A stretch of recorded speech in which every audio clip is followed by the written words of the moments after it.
Hola, profe. Profe. Bueno, buenas tardes. Les cuento que si salen bien las cosas se está grabando ya esta reunión. Hola, Noelia. Hola, profe. Bien, ¿ustedes me ven bien o...? Sí, se ve bien. Se ve bien, profe, tranquilo. Bueno, dentro de lo que se puede en pantalla, no tuve tiempo de producirme. Ese es un problema, ¿vieron?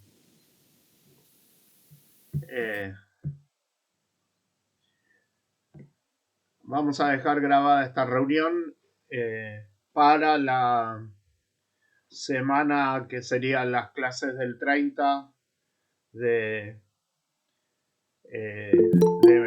30 de mayo y hoy que es 2 de junio, así que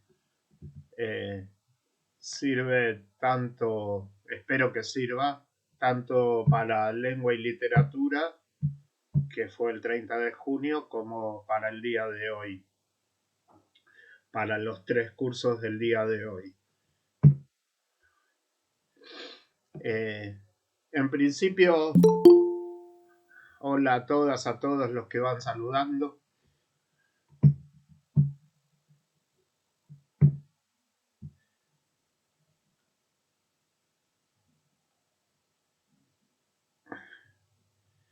Bueno, no son todos, pero hay 30, 40 personas, así que es bastante. Cualquier cosa le van comunicando a sus compañeras y a sus compañeros. Creo que algunos trabajan por eso. ¿Cómo? Igual, profe, en las clases, ponen ayer también hubo por 30, entre 40 y 30. Más de eso no. Está bien. Compañeros trabajan. ¿Qué decís, Brian? Que algunos compañeros creo que trabajan por eso a este horario. ¿A esta hora trabajan? ¿Que es la hora de Creo, cursada? ¿no? Bueno, pero de todas maneras yo no voy a pasar lista, así que los que no vienen hoy podrán ver la grabación después. De todas maneras yo voy a bajar la ventana acá porque las veo y los veo muy mal por el brillo del sol.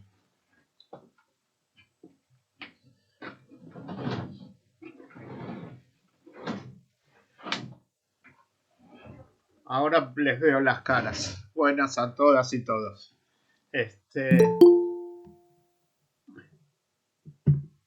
Primero les quiero avisar una cuestión organizativa.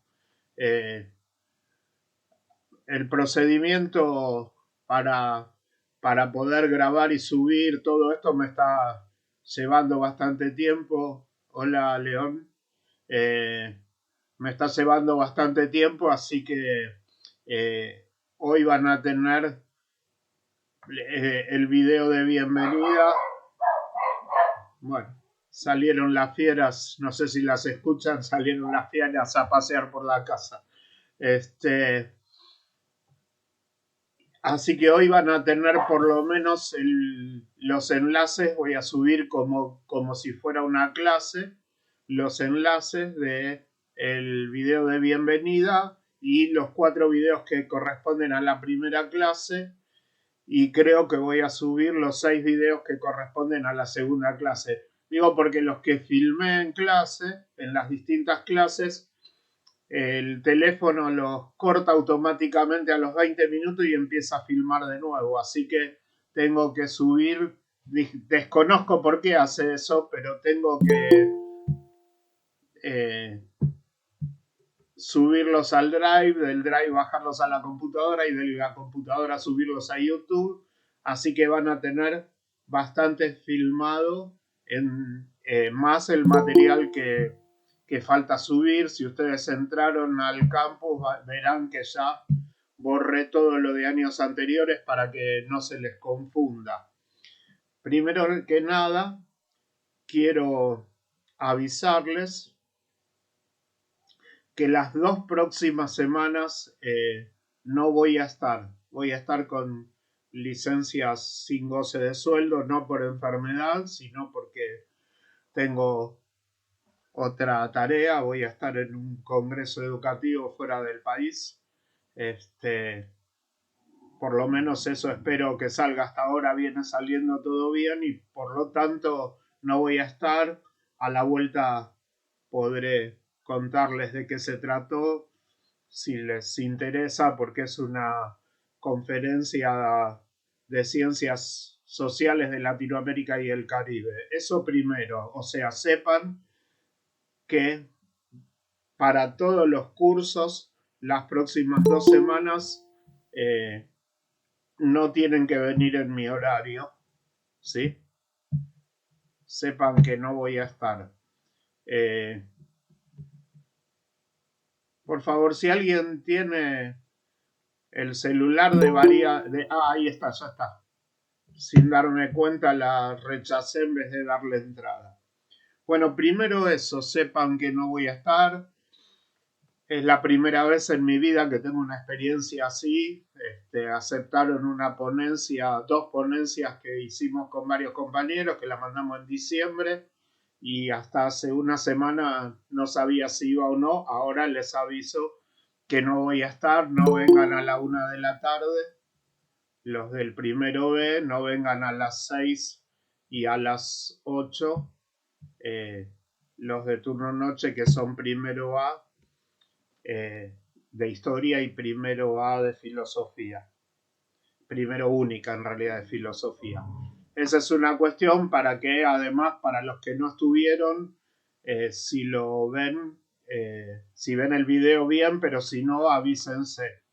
Por otra parte, de acuerdo a lo que yo les había planteado, los días, les voy a decir exacto,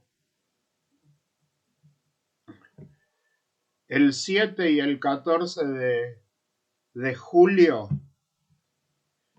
que se supone que para los días jueves 7 y 14 de julio, esto no es para lengua y literatura, pero sí para los otros 3 cursos.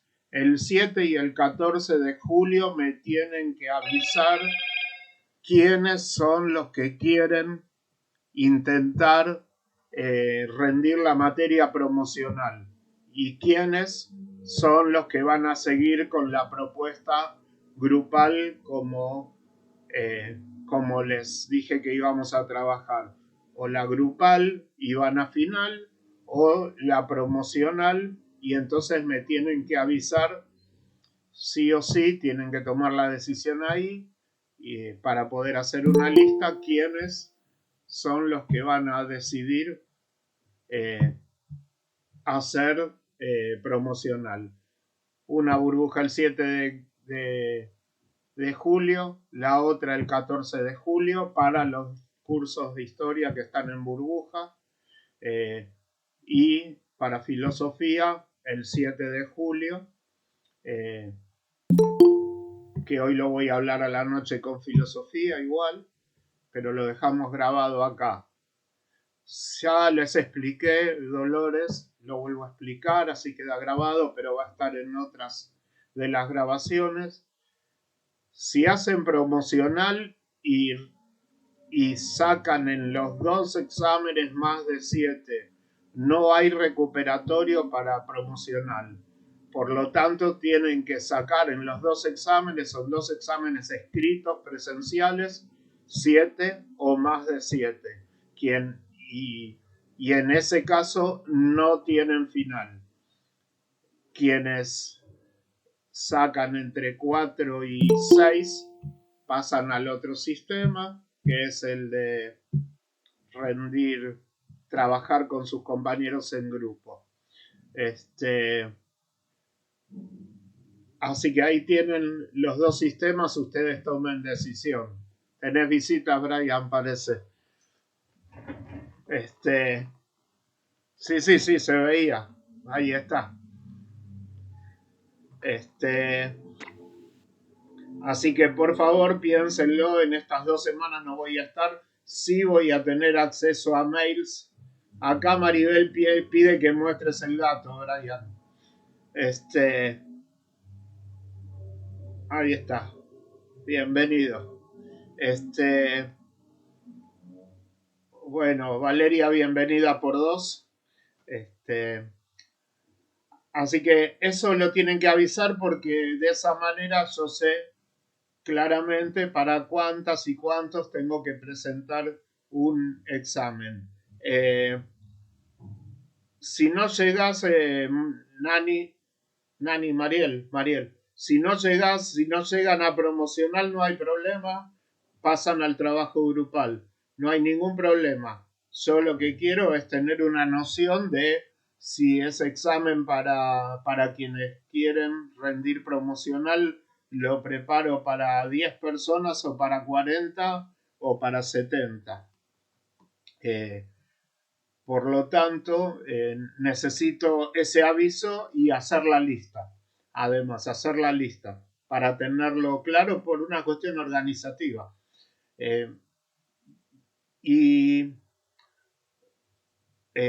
Avisado esto, en esos 2 días, para quienes trabajen grupalmente, les daré las consignas del trabajo que tienen que entregar después del receso invernal.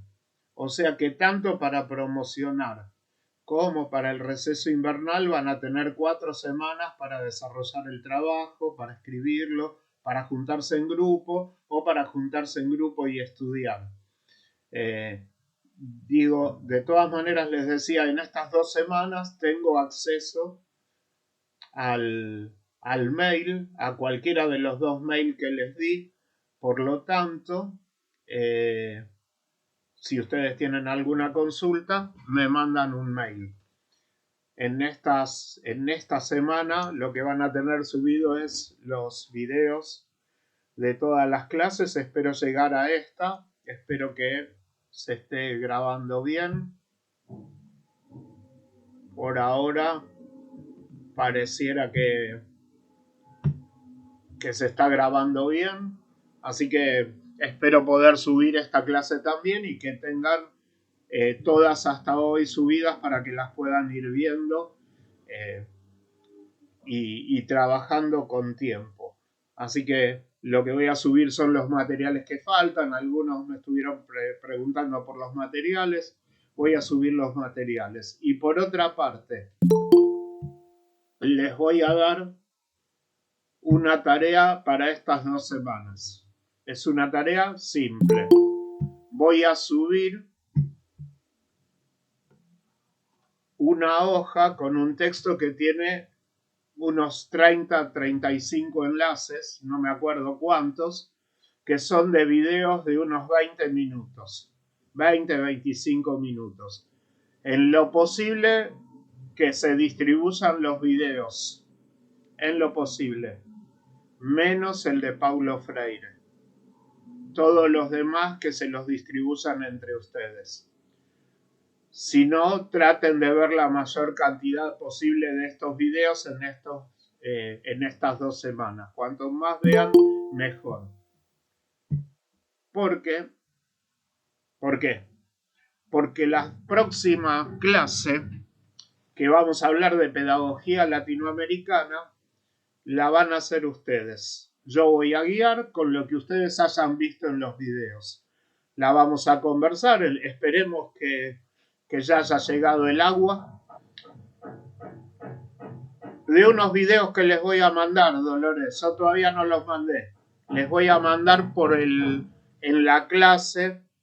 Si se escucha el ruido es porque están laburando acá arriba, así que tenemos ruido de fondo. Si no salen los perros, sale les voy a mandar poniendo en clase juntos, ya van a ir viendo que les pongo todas las clases y entre otras le voy a poner junto con este video del día de hoy una hoja, una página con todos los enlaces. Así que van a tener los enlaces, no los tienen que buscar ustedes.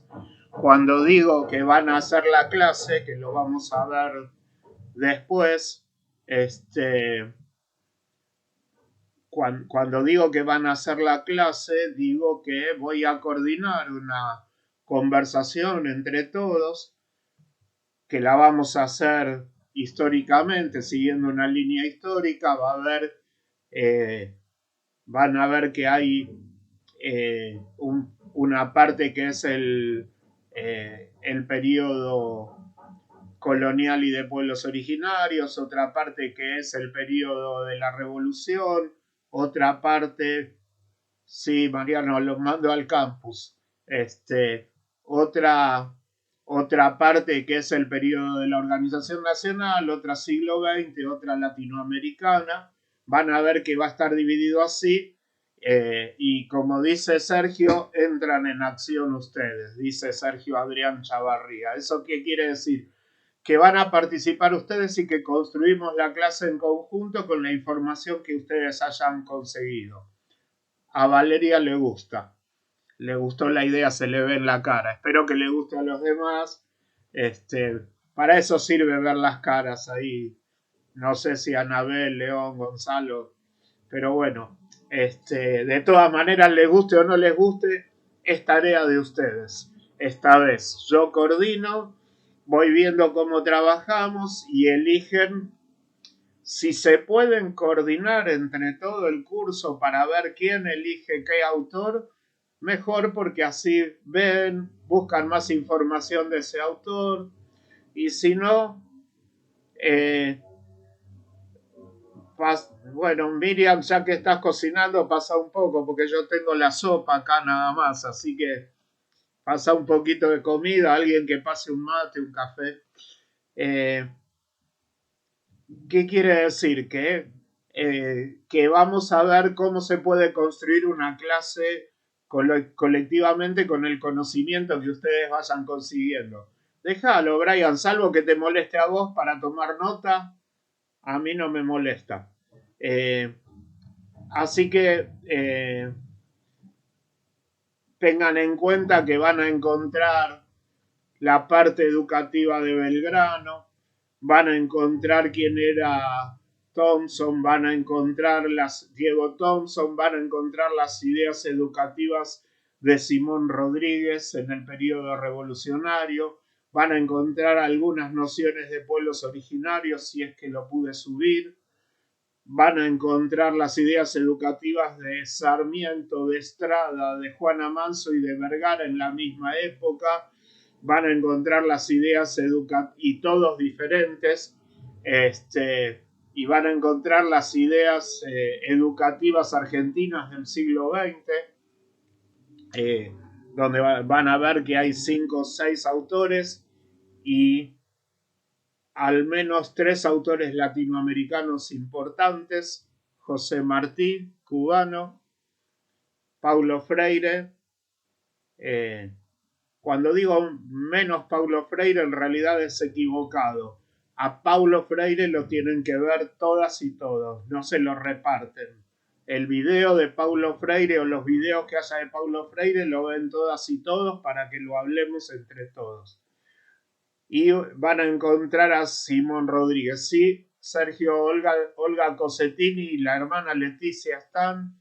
Está Herminia Brumana, una educadora de principio del siglo XX que descubrí hace poco y es muy interesante para escucharla, para ver el video, para ver las ideas que tenía.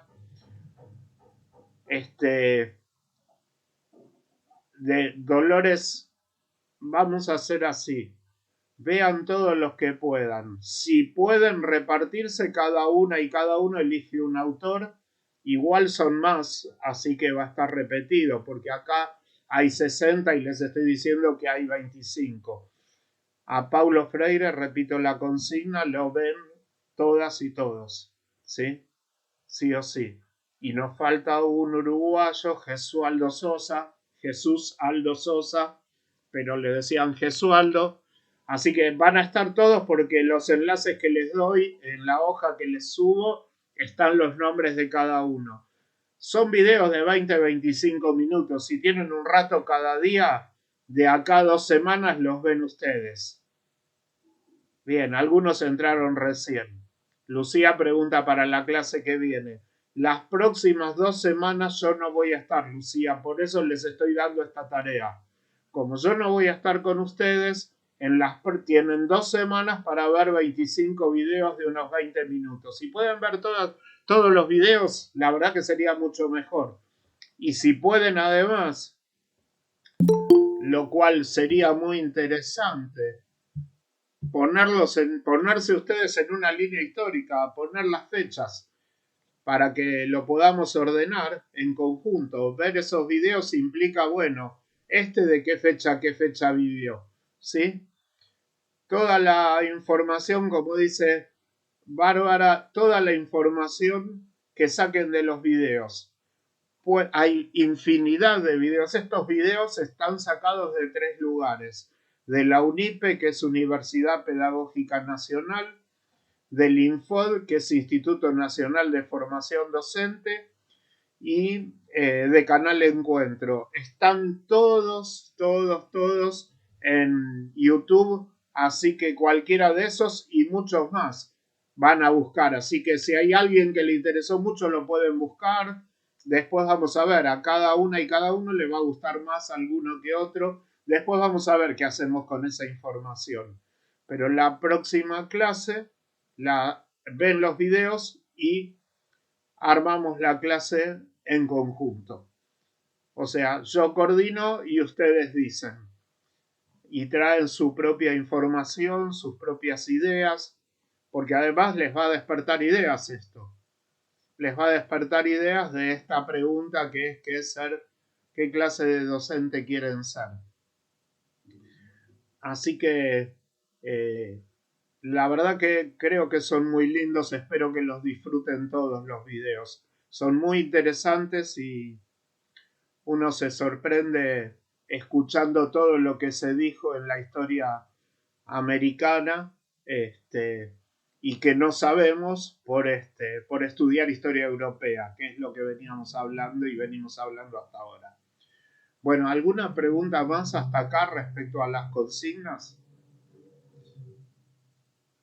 Avísenle a sus compañeras y compañeros si no estuvieron, que estas 2 semanas no voy a estar, que en lo posible nadie se clave yendo antes de tiempo. Y si no, si llegan, vayan a tomar la merienda solidaria que les están dando, que para tomar tienen bastante. Gracias, Diana. O se toman un mate y se llevan el mate ustedes, van a tomar como quieran. Yo cuando tengo ese rato voy y les pido un café porque está bueno. Bien.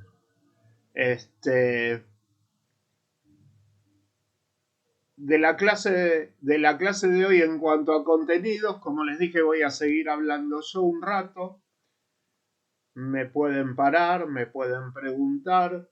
Lo que voy a hacer es hablar de grandes procesos que les sirvan a ustedes para dar después la lectura del libro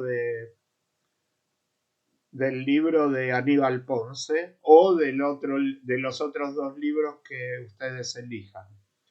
Voy a recordar algo, lamento no tener el pizarrón, pero voy a recordar algo de lo que estuvimos hablando hasta ahora y que está en los videos anteriores, y de ahí partimos para tratar de llegar en este rato al siglo XIX. Nosotros habíamos estado hablando, les recuerdo algunos de los grupos, otros según la burbuja y en la clase en la que estuvieron, pero ahora voy a sintetizar para todos. Primero hablamos de cómo son las cuestiones epistemológicas y los procesos de periodización. Hablamos que hay diferentes formas de periodizar la historia que obedecen a diferentes ideologías y a diferentes formas de periodizar. Así tenemos la más clásica, la más conocida de todas, que dice prehistoria, edad antigua, edad media, edad moderna, edad contemporánea. Esa es una periodización que obedece al positivismo, que es una postura de la epistemología científica que se ha convertido en un sostén del capitalismo. Y esa periodización está planteada sobre la base de la idea de que hay que los cambios se producen porque hay hechos o bien sociales o bien tecnológicos que modificarían la historia. Y en ese sentido dice prehistoria. En la prehistoria tenemos el trabajo con la piedra, el trabajo con los metales, pero lo que modificaría la historia es la aparición de la escritura. El cambio tecnológico, que es la aparición de la escritura, dice, hace que empecemos a hablar de historia. Antes no habría, según el positivismo clásico. Esa es la hinchada. Ustedes escuchan la hinchada que me están tocando los bombos a mí por la clase. Bueno, están pegándole ahí arriba. Pero bueno, no le voy a decir a la gente que está laburando que corte su trabajo, obviamente. Bueno, para mí no es la de Chicago, es la de Independiente, pero como son hinchadas amigas no habría problema. Que ahí me mandaron la hinchada de Chicago. Así que una forma de periodizar tiene que ver con esta idea. Un cambio tecnológico es la aparición de la escritura. Otro cambio que ya no es tecnológico, sino político, es la caída del Imperio Romano. Entonces, con la... Está bien, Nahuel, después lo discutimos, lo de las hinchadas. El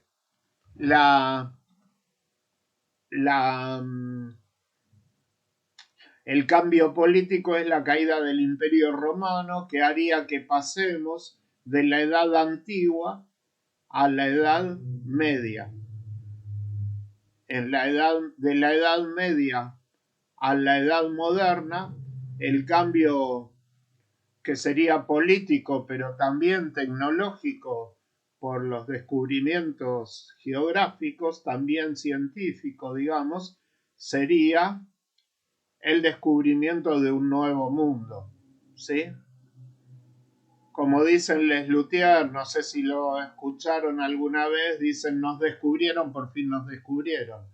Visto desde Europa, visto desde la historiografía europea positivista, el descubrimiento de América es una nueva transformación social y política que permite empezar a pensar al mundo de otra manera. Hay un nuevo hecho político en 1789, que es la Revolución Francesa. Después lo voy a recorrer. Ahora estoy hablando solo de la periodización y después hago un recorrido de todo esto. En la Revolución Francesa, la toma de la Bastilla, la caída de la monarquía absoluta, es la que transformaría el mundo para entrar en la edad contemporánea. Estábamos en la moderna con el descubrimiento de América y ahora entraríamos en la edad contemporánea.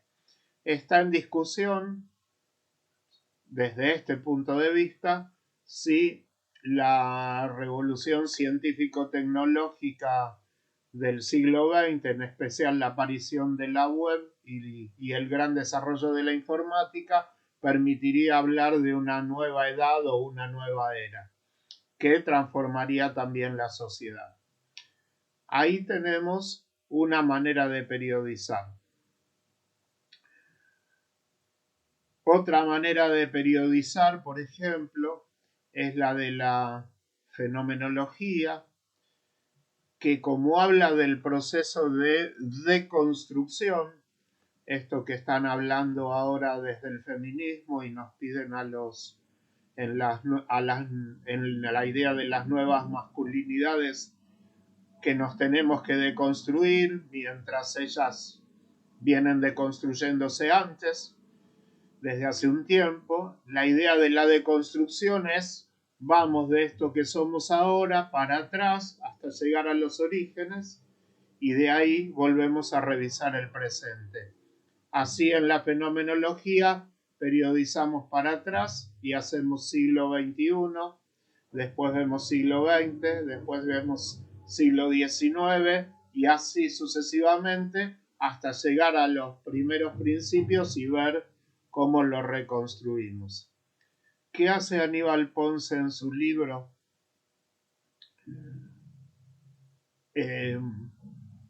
Aníbal Ponce plantea desde el punto de vista del marxismo que lo que hace cambiar la sociedad es el cambio en las formas de producción y la distribución de la propiedad de los medios de producción. Lo digo de nuevo y lo recorremos a Aníbal Ponce para entender los títulos de sus libros. El cambio en las formas, en los sistemas de producción y la propiedad de los medios de producción. Así, Aníbal Ponce en el primer capítulo habla de cuando él habla de sociedad primitiva, nosotros lo vamos a cambiar. Se entiende en 1932 porque era un término que se manejaba en ese momento. Hoy hablamos de pueblos originarios y en cualquier caso lo que él plantea es la propiedad comunitaria y la producción comunitaria para la supervivencia y el desarrollo de la comunidad. Y ahí tenemos un inicio. Ahora bien, cuando él plantea, que ya lo estuvimos hablando, el desarrollo y la transformación y la aparición de la propiedad privada, no solo habla de la propiedad privada del conocimiento, sino que habla de la propiedad privada de los medios de producción. ¿Y cuál es el sistema de producción? El sistema de producción es esclavista. Una sociedad organizada sobre la base de la esclavitud. Así que cuando Aníbal Ponce habla de la educación del hombre antiguo, está hablando de una sociedad en la cual hay que educar para sostener esa producción esclavista. No es que el esclavismo haya desaparecido cuando llegamos al siglo XX-XXI. Ustedes saben que lamentablemente muchas veces se encuentran lugares. No hay problema, Mariano, lo tenés grabado después. O sea, una pregunta, o sea que la educación servía como un adoctrinamiento para que se sostenga la esclavitud en esos tiempos. Interesante pregunta. Te la dejo picando para cuando leas Aníbal Ponce. Pero es un razonamiento lógico el que hiciste. ¿Está? Después lees a Aníbal Ponce para ver si tu hipótesis está buena o no desde el punto de vista de Aníbal Ponce. ¿Está? Profe, disculpe. O le preguntas a tu gato, y listo. Sí, Profe. Camila. Algo que planteó el compañero. Yo tengo entendido que hoy en día el currículum que otorga el Estado es para, se enseña para el futuro. Hoy en día el currículum, como no hay trabajo en el país, no se enseña en la escuela para el futuro que uno tenga trabajo. Se enseña para otra cosa. Tenía algo así con el tema de los currículums. Interesante, Camila. Como es segundo cuatrimestre, anótalo y lo revisamos de nuevo en el segundo cuatrimestre, ¿te parece? Porque... Decí, dale. Si tengo entendido, hay distintos tipos de currículum. Está el nulo, hay dos más, el oculto y dos, no me acuerdo ahora. Pero tengo entendido eso, que antes, como usted lo dijo, como el sistema de trabajo era esclavista, se educaba para que sí, igual faltan periodos, estamos todavía en la antigüedad, ¿está? Por eso nosotros vamos a llegar hoy al siglo XIX. Lo que vos planteás que tiene que ver con la actualidad, siglo XXI, siglo XX, siglo XXI, lo vamos a ver después de que entreguen el primer trabajo. En el segundo periodo vamos a analizar cosas de la educación actual. Me parece bien que lo plantees, de nuevo queda grabado, lo dejamos como hipótesis y lo vamos a revisar después, no lo voy a contestar yo. Van a tener que trabajar ustedes también para ir contestándolo entre todos. ¿Está? Les decía que lamentablemente se descubren situaciones de esclavitud porque más de una vez se descubre gente que ha sido traída clandestinamente, que está trabajando en talleres clandestinos y resulta que estaba esclavo, se encuentra gente en la zafra, en el campo y que también están trabajando y son esclavos a los que le pagan, te quedas acá, te tengo preso y te pago con algo, pero no es el sistema predominante.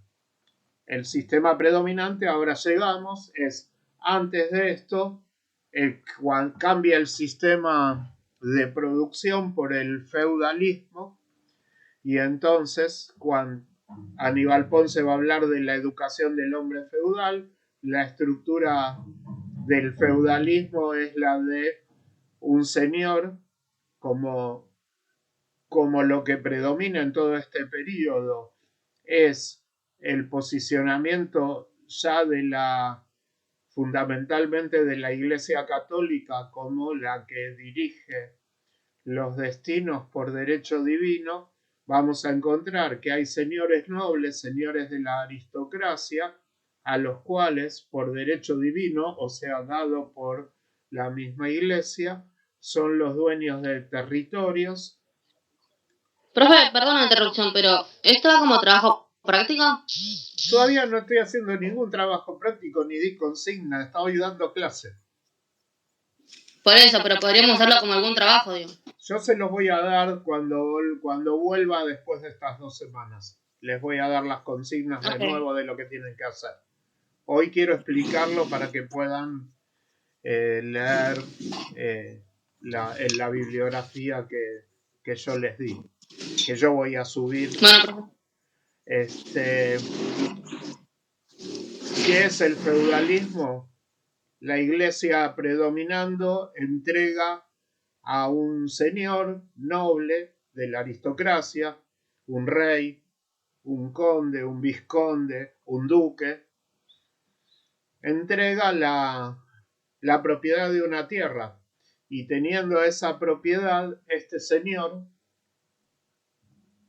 que tiene un castillo y en un lugar importante de ese territorio tiene un castillo, este señor permite a quienes viven por fuera del castillo pero dentro de su territorio, les permite trabajar la tierra, les permite trabajar en la aldea, les permite desarrollar alguna de sus conocimientos y por este permiso y además los protege, les da protección frente al ataque de algún reino enemigo y por esta protección y por permitirles trabajar le cobra un porcentaje, un impuesto, ¿no? Aparecen los impuestos, le cobra un impuesto y dice, vos por trabajar en mi tierra y porque yo te proteja,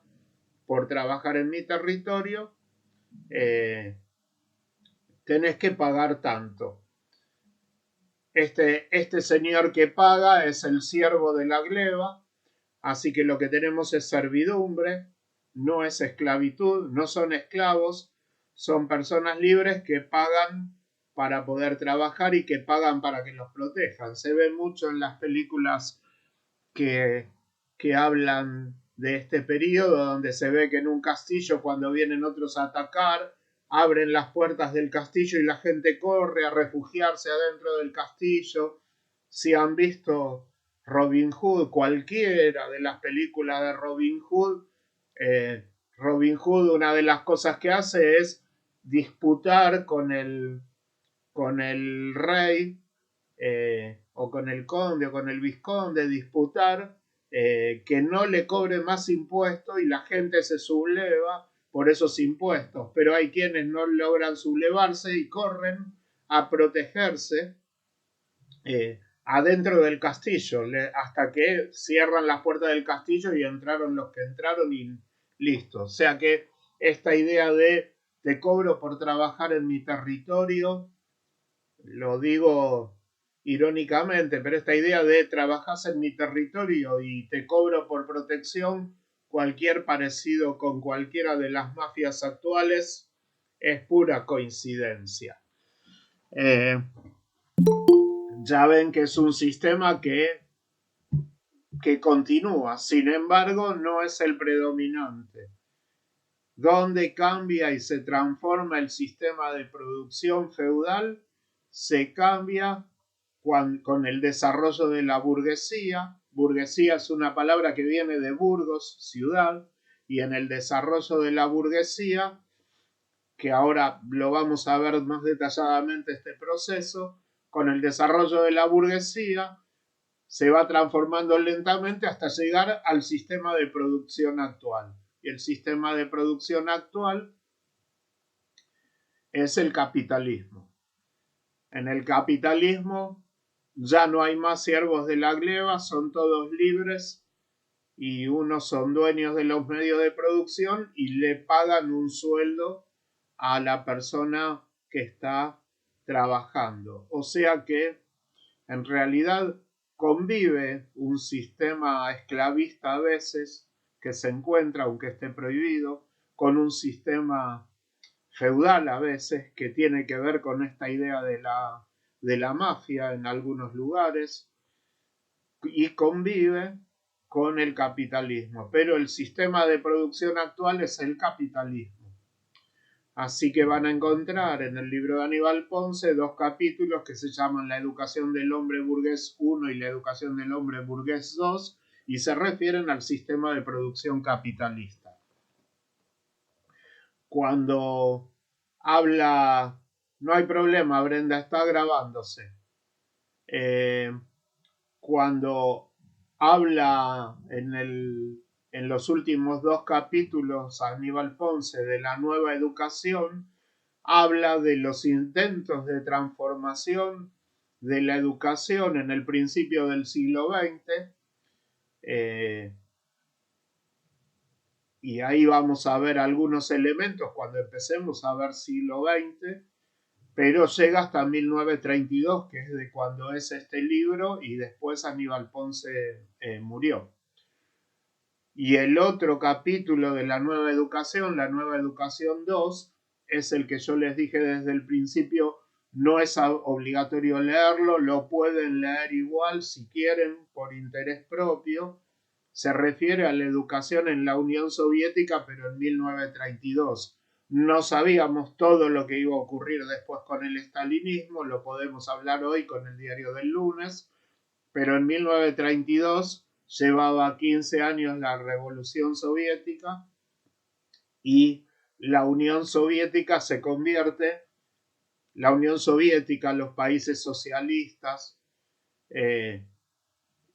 y dentro de eso varios países que la siguieron durante un periodo, se convierte durante aproximadamente 70 años en un primer ensayo de transformar la sociedad en un sistema que no sea el capitalista, con dificultades, con problemas, con errores, con cuestiones políticas que uno hoy puede considerar antiéticas, que no son privativas de la Unión Soviética nada más y de sus países, los que se fueron sumando después de la Segunda Guerra Mundial, pero ahí hay un ensayo de intento de transformación social que no sea el capitalismo, que se acerca al socialismo con la idea de no de la propiedad colectiva como sería lo que él llama comunismo primitivo, pero sí con la idea de la propiedad estatal de todos los medios de producción, de todos, no economía mixta como apareció después. Así que ahí tenemos todo un proceso como para revisar diferentes periodizaciones para que cuando ustedes vayan leyendo, no solo esta materia, sino cualquier otra, se pregunten, aún viendo el índice, bueno, ¿y este cómo periodiza? Ah, y tiene esta periodización, entonces tal vez tenga que ver con tales ideas.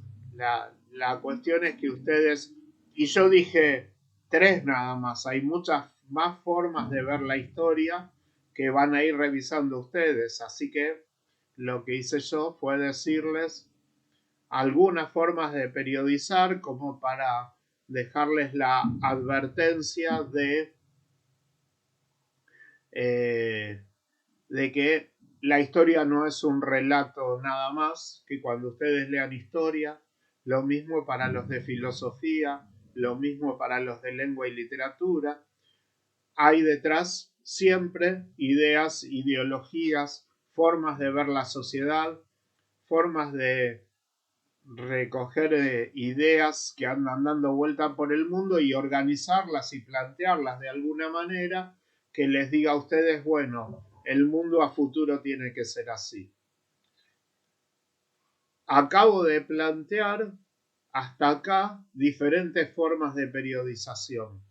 Ahora voy a retomar y ver algunos elementos a través de la historia como para revisar nuevamente y empezar a pensar en esta pregunta de Brian, en esta pregunta de Camila, algunos elementos y después los vamos a ir trabajando el resto del año.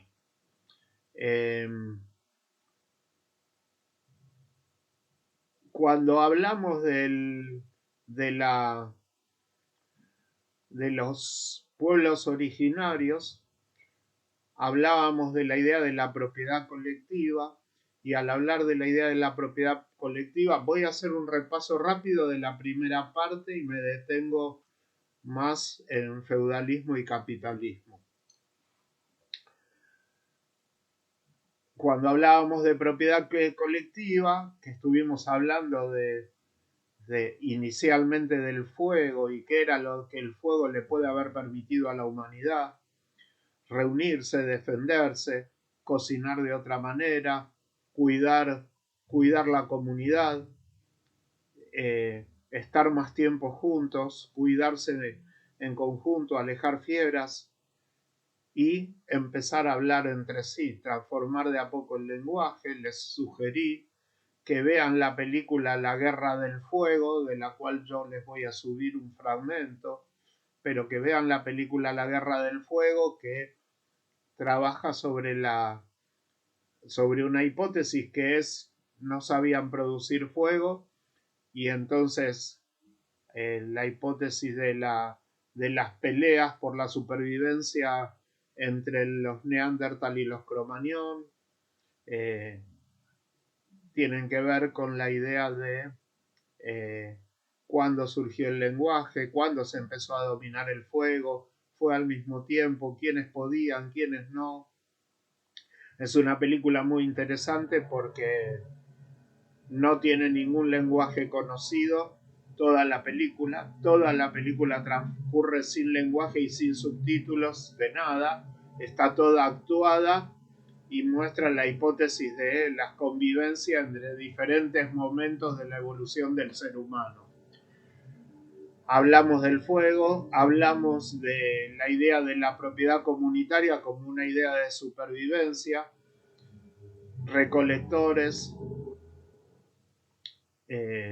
cazadores, pescadores, de a poco van dominando conocimientos que le permiten saber cuándo cosechar, cuándo plantar, cuándo guerrear, cuándo cazar, cuándo protegerse. El conocimiento de los cielos es fundamental porque el conocimiento de los cielos, que después va a desembocar en una ciencia, en dos ciencias muy importantes que son la física y la astronomía, el conocimiento de los cielos es fundamental para saber cómo viene el clima y qué hacer y cuándo se puede salir, cuándo no, cuándo va a haber fríos, cuándo hay que protegerse. Y entonces el poder tener en una cueva almacenada comida, poder calentarse, poder guardar este conocimiento de cómo son los cielos, permite muchas cosas. Permite plantar, tiempo de cosechar, permite salir a la guerra, salir a conquistar, permite que haya quienes sepan leer los cielos y quienes no, permite que haya quien organice el cuidado de la comida. Por ejemplo, yo cuando mi hijo terminó la secundaria, esto se los cuento de experiencia directa, me decía 2 años antes hablamos, así que estuvimos 2 años juntando plata y fuimos a ver el Machu Picchu, fuimos a Perú. Y enfrente del Machu Picchu y enfrente de Ollantaytambo había cuevas por las cuales corre aire frío todo el tiempo. Y los incas se habían hecho expertos en Perú hay como 30 variedades de papa y como 30 variedades de choclo. Hay unos choclos que tienen unos granos que son una cosa gigante así, impresionantes. Y las papas todas de diferentes gustos, y la batata. Y los incas se habían hecho expertos en disecar la papa, disecar el choclo, y lo guardaban en una montaña que estaba enfrente, sobre todo enfrente de Ollantaytambo, que fue la que yo vi la montaña enfrente, pero la cueva tenía 2 entradas de aire y entonces congelaban la comida por la entrada de aire y lo único que tenían que hacer era cruzar de montaña, buscarla y después ponerla en agua caliente, lo que estaba disecado para que se hidratara. Esto que nosotros compramos en un sobrecito, la sopa, ellos lo hacían disecando y guardando grandes cantidades de comida, el trigo, todos los cereales y las carnes también. Comían carne de vicuña, carne de... no tenían vaca, era vicuña y alpaca. Y entonces había gente que se hacía experta en esto. Entonces lo que va describiendo Aníbal Ponce, basándose en el libro de Engels que se llama La familia, la propiedad y el Estado, va describiendo que se produce un proceso de apropiación. Por un lado, apropiación de conocimientos. El que sabe mirar las estrellas, el que sabe hacer un oráculo de cuándo va a llover, cuándo no, tiene su conocimiento. Voy a bajar el celular. Ahí empezaría a aparecer la creación del sacerdocio. Entre otras cosas, sí.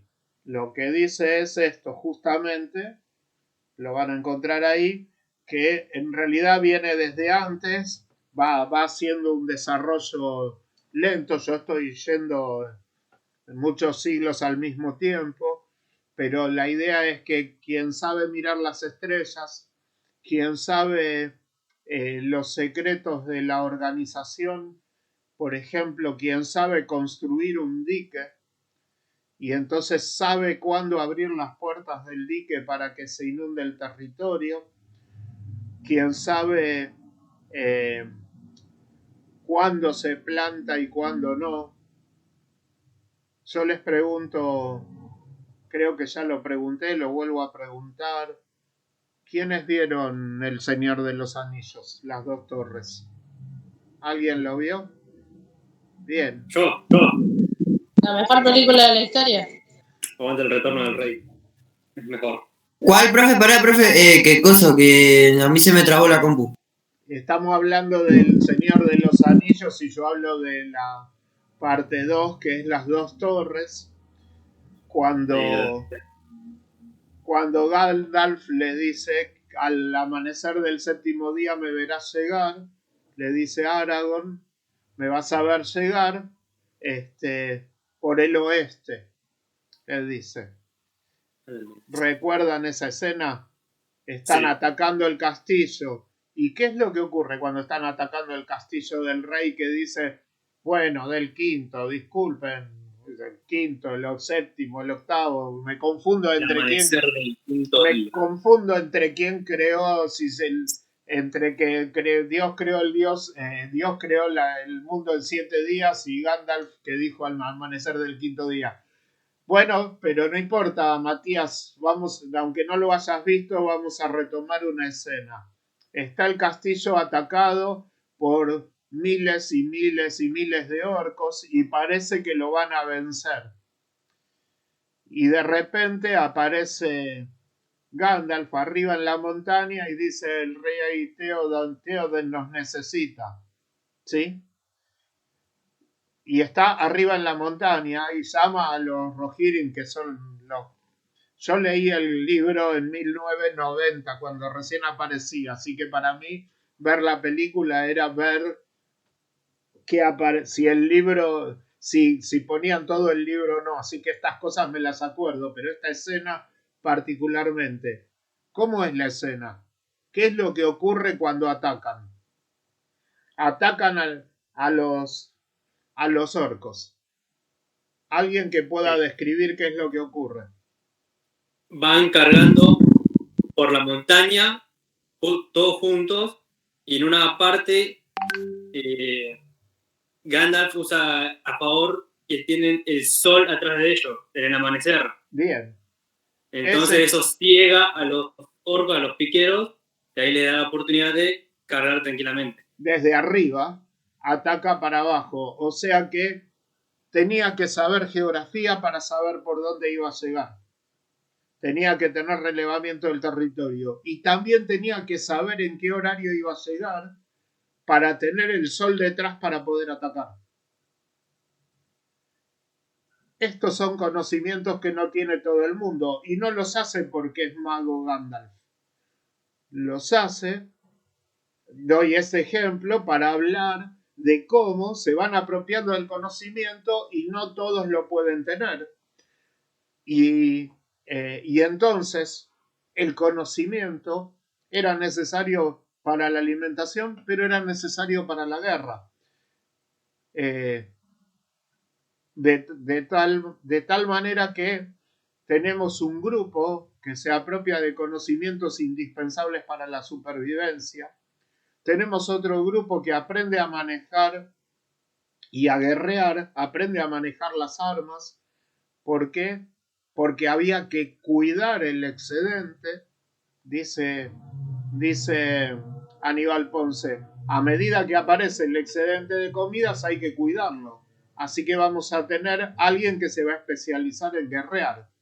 Y también aparece otra clase, que son los administradores, que son los que administran, organizan, cuidan y después se apropian de ese excedente.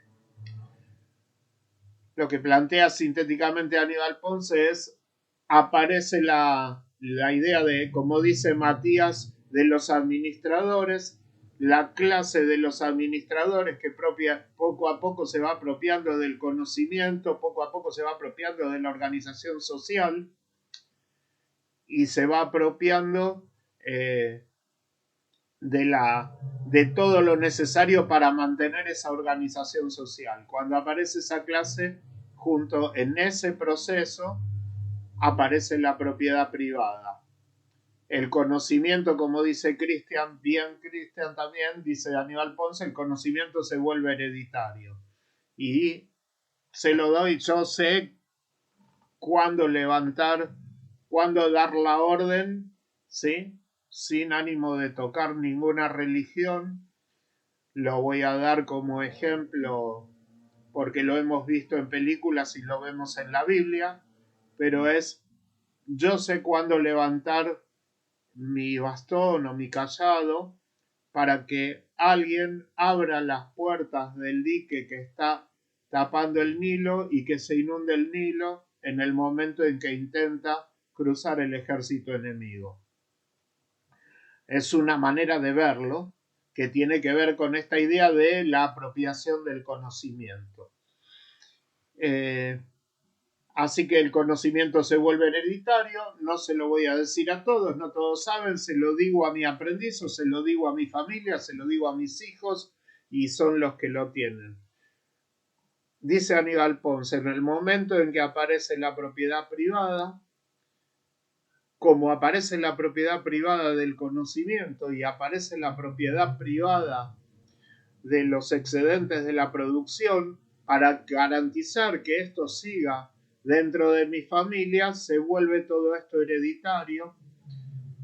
Y si se vuelve hereditario, yo tengo que garantizar que siga dentro de mi familia. ¿Para qué? Para que lo tengan mis hijos. Y entonces, ¿cómo hago para que lo tengan mis hijos y quede claro y definido quiénes son mis hijos? En ese mismo instante, dice Aníbal Ponce, Monogamia. la mujer, ¿cómo? Monogamia y suyo. Bien, dale Patricia, decilo. Eso pues, como tenían que verificar el tema de los hijos que sean propios para la edad del conocimiento, la mujer pasó a ser un objeto por el cual hacían hijos. Y Bien. punto. Monogamia y la mujer pasa a ser propiedad privada de los hombres para garantizar justamente la herencia. Y junto con eso, entonces, los niños pasan a ser propiedad privada. ¿Por qué? Porque son de esta familia, ya no son más de la comunidad. Y en ese proceso, los niños pasan a ser propiedad privada y propiedad del Estado. Lo verifica con Esparta. En Esparta plantea que los niños entran a los 8 años al ejército y no se van hasta los 45 años y después son parte de la reserva, porque Esparta es una sociedad fundamentalmente guerrera. En Atenas no cambia mucho, y así tenemos un desarrollo inicial en el cual entonces la educación ya deja de ser difundida entre toda la comunidad y se transforma en una educación distinta según el lugar social que cada uno ocupa. A partir de acá vamos a tener al menos tres grupos sociales que ustedes van a tener que ir identificando. Un grupo social es la clase de los dirigentes de la sociedad, de los organizadores, de los administradores. Otro grupo social es el grupo que le disputa la administración, que le disputa el poder, que van a ir tratando de ascender socialmente. Y tenemos otro grupo social que es el grupo de los ignorados. En este caso de la sociedad esclavista, tenemos un grupo que es el de la aristocracia, tenemos otro grupo que es el de los grupos comerciantes, artesanos, constructores, que se dedican a los negocios. Lo habíamos visto cuando hablé de la alegoría de la línea, está grabado en una clase anterior. La aristocracia se dedica al conocimiento, se dedica al ocio contemplativo, se dedica por derecho divino, por voluntad de los dioses, al gobierno de esta sociedad, y por lo tanto se dedica a lo que ellos llaman el ocio contemplativo. El ocio contemplativo implica que no trabajan, trabajan otros. La clase subalterna, llamémoslo, que se dedica al desarrollo de cosas materiales. Hace barcos, hace armas, hace ropas, hace casas, trabaja con cosas materiales. Y con eso hace negocios. Como dice Cristian, dale Cristian, ¿querés explicarlo vos? Abrí el micrófono y comentalo. Claro que como ellos aceptaban el ocio, todo lo que implicaba no poder generar eso le causaba repulsión. Por eso el hecho del comercio era negocio, ¿no? Una negación al ocio, Es a los la valores que negación. ellos hablaban. Exacto. El comercio, cualquier cosa que tuviera que ver con el trabajo material, con trabajar, es parte del negocio. Y entonces van a ver que hay dos grupos de educadores. Hay un grupo de educadores que educa a la aristocracia, representado por Platón, representado por Aristóteles. No hay que olvidarse que Aristóteles fue el maestro de Alejandro Magno, el educador de Alejandro Magno. Cuando leemos Aristóteles hay que pensar que cuando Aristóteles habla de cómo educar a Alejandro Magno, ¿sí? Y Platón fue el maestro de Aristóteles, lo preparó para esto. Tenemos otro grupo social que necesita disputarle el poder, y esto se va a repetir todo el tiempo, que tiene que ver con estos que trabajan y que cobran, porque los otros no cobran porque están en la aristocracia, entonces no hay problema, vení al ágora y enseñarnos a todos que nosotros acá entre la aristocracia vas a tener siempre garantizado casa y comida, ningún problema, pero los otros cobran, y entonces aparece un grupo que son los sofistas. Los sofistas van a enfrentar a los maestros de la aristocracia y van a ser acusados justamente de dedicarse al negocio. Esta cosa de cómo van a enseñar cobrando, ¿no? Una barbaridad que además se repite hasta nuestros días. ¿Cómo puede ser que los docentes quieran cobrar más de lo que cobran? Si trabajan 4 horas nada más, no hacen otra cosa, como muchos. ¿Tenía un fin político en la época de los griegos? ¿Qué cosa? ¿La educación que se apaga? ¿O era un bien para ellos? ¿O un grupo cerrado? Justamente estoy hablando de que hay dos grupos, un grupo de la aristocracia, 3 grupos, un grupo de la aristocracia y una educación para este grupo. Esto lo van a ver en la alegoría de la línea, está en la grabación anterior a esta. Y hay otro grupo que necesita aprender otras cosas, aprende a contar, aprende a leer, aprende a escribir, aprende a trabajar, y se le van enseñando elementos que tienen que ver con los oficios. Y ahí tenemos 2 clases de educación y hay un tercer grupo que son los esclavos a los cuales no se les enseña nada. Los sofistas políticamente están enfrentados a los filósofos aristócratas. No es que los sofistas no eran filósofos, no es eso. Están enfrentados. Son 2 grupos políticos. Trato de explicarles esto. Bueno, no hay problema, Anabela, que se solucione el inconveniente. Ya está, yo lo expliqué, está grabado, Dolores, léanlo en Aníbal Ponce y léanlo y vean la grabación de nuevo. Así les dejo una parte para que vayan pensando ustedes, porque la pregunta que yo les voy a hacer constantemente es, cuando hablamos de historia, ¿cuál es el grupo político que detenta el poder? ¿Cuál es el grupo político que le disputa el poder? ¿Y cuál es el grupo político ignorado? O grupo social, no siempre es político.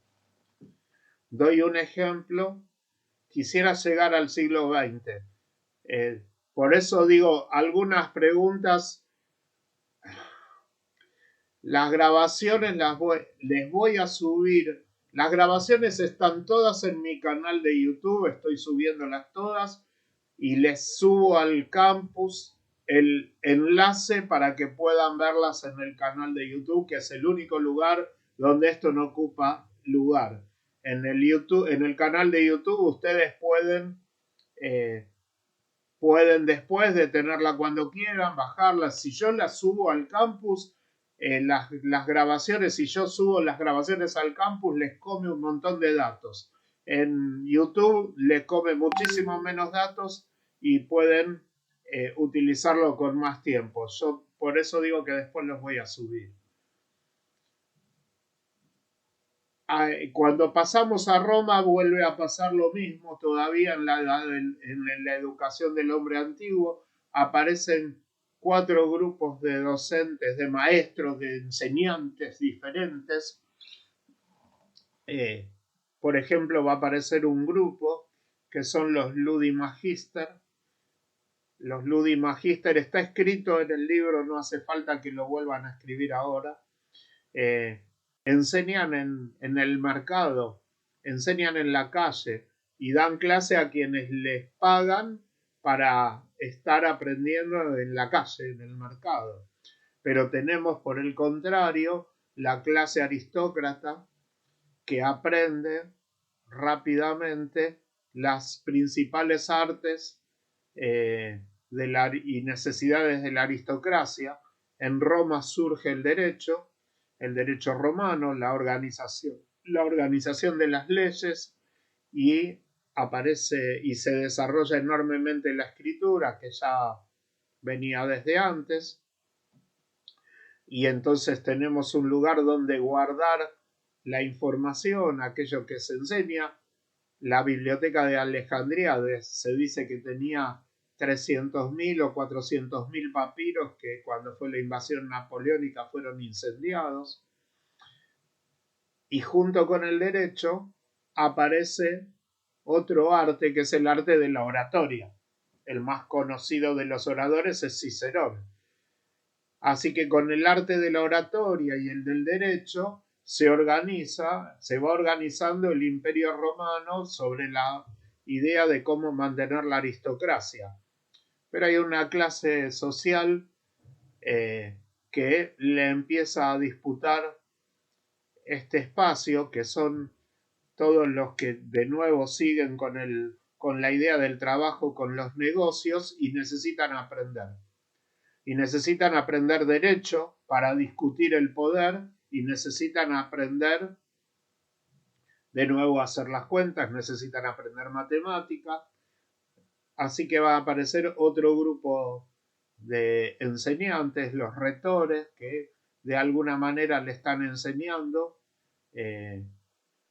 a este grupo social que va a disputar el poder. Comerciantes, agricultores. Sí, Cristian. Disculpe, y en el sentido de la aristocracia, ¿quién seguía enseñando? ¿Los sofistas en ese caso también? No, porque los sofistas son griegos. A los sofistas no enseñaban bien, a la aristocracia. Claro, usted dijo lo Ludi Magister como lo que enseñaban en la calle, y en la aristocracia, ¿quién ocupaba ese rol? Los que no me acuerdo ahora el nombre, creo que son los retores. Después eso, la verdad que ahora no me lo acuerdo. No llegué hasta ahí tampoco, profe, por eso. Está bien, bueno, después lo van a ver. Lo que hay es un grupo que está enseñando a los agricultores venidos a menos, a los que han perdido sus cosechas, que está enseñando a los comerciantes, que está enseñando a los dueños de los gladiadores. Si ustedes vieron Gladiador, por ejemplo, van a ver esto también, que como hay todavía esclavos, hay esclavos gladiadores, que son los que supuestamente tienen la oportunidad de sobrevivir, supuestamente,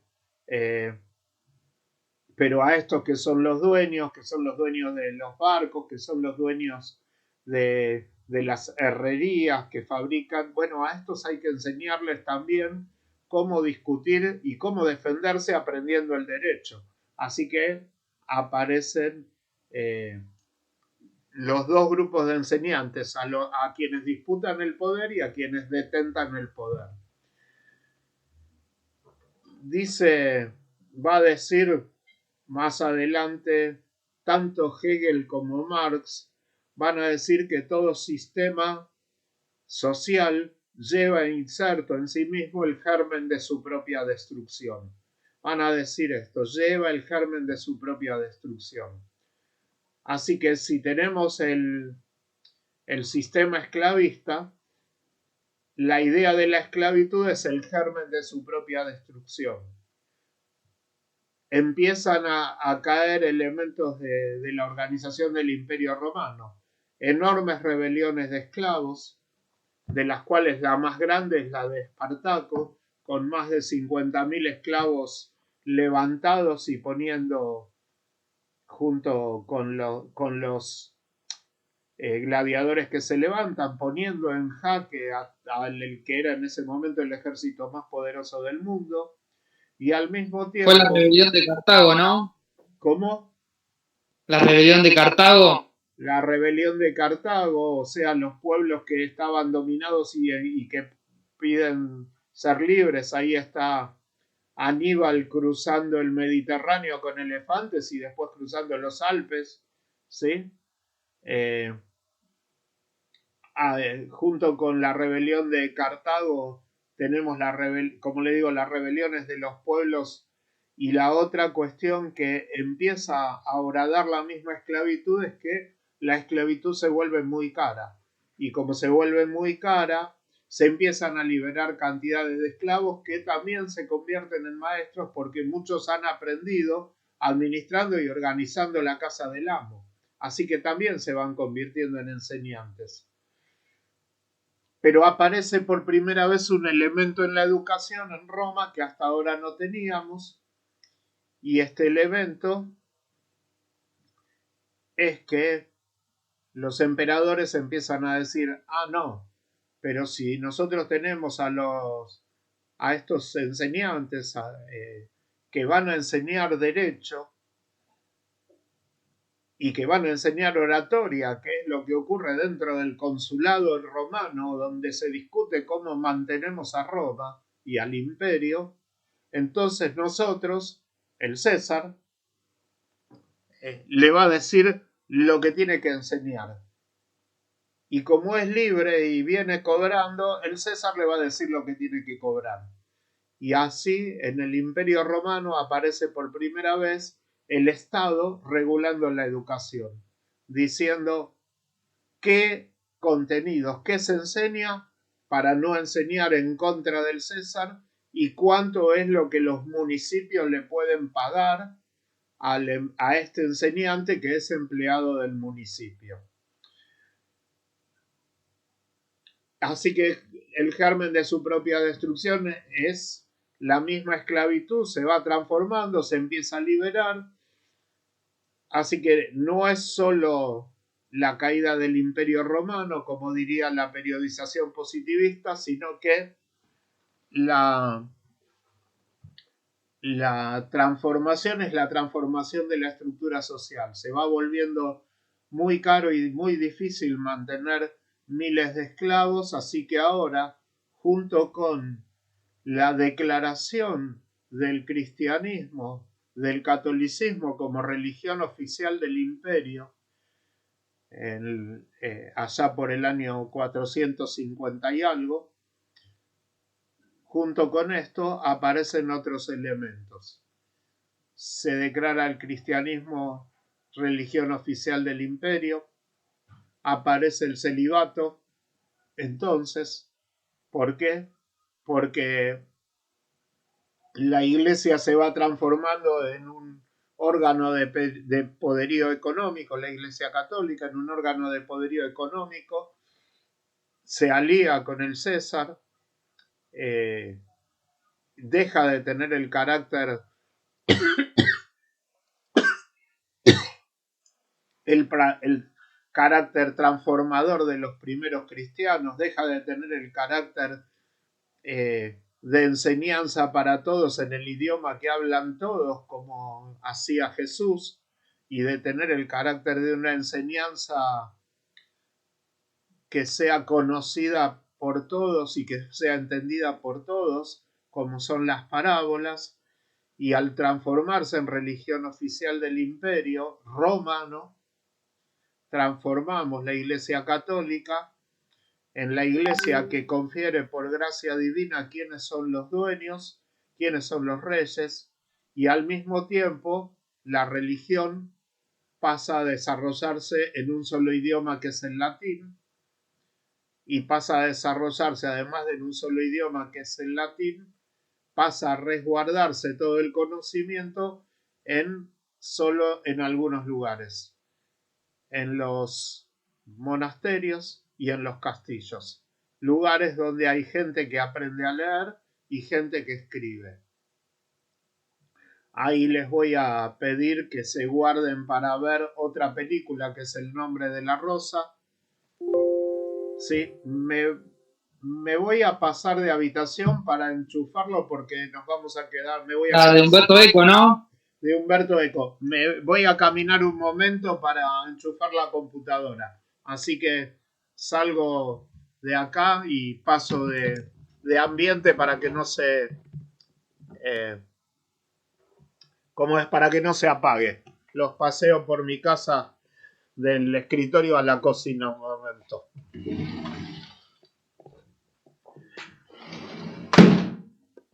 Y esperemos que no se apague.